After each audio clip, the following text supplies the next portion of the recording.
वृत्रासुर कहता है भगवत प्राप्ति यानी कि मुक्ति, जिसको मुक्ति कहते हैं, मुक्ति का मतलब क्या होता है कि पुनः पृथ्वी पर आना नहीं पड़ता, सदा सर्वदा के लिए ठाकुर जी का लोक मिल जाता है, वहीं पर आनंद करो, ठाकुर जी का दर्शन करो, फिर ये पुनरपि जननम पुनरपि मरणम, पृथ्वी पे आना, लोगों से मिलना, संबंध बनाना आदि आदि चीजें, इन सब से बच जाता है मानव।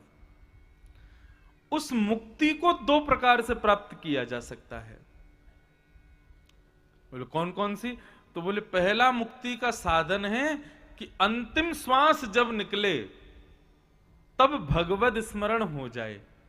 बहुत ध्यान से सुनिएगा, अंतिम श्वास जब निकले तब भगवान का स्मरण हो जाए तो व्यक्ति को मुक्ति प्राप्त हो जाएगी।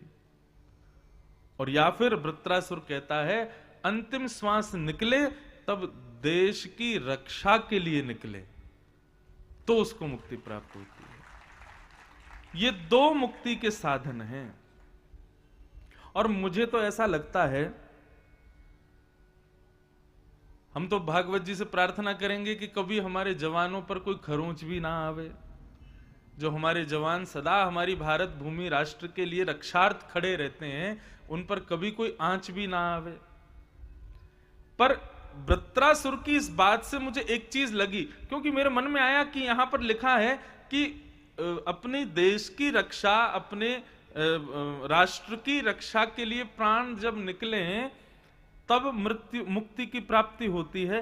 पर मेरे मन में ऐसा भाव आया, जरूरी नहीं है कि युद्ध करते हुए प्राण निकले। यदि कोई एक बार प्रण ले ले कि मैं देश की रक्षा करूंगा, और फिर भले ही युद्ध में उसके प्राण ना निकले, लेकिन उसने देश की रक्षा की है, फिर वो जीवन जीकर के वृद्धावस्था में भी यदि प्राण त्यागेगा ना, तो भी उसको मुक्ति मिलेगी।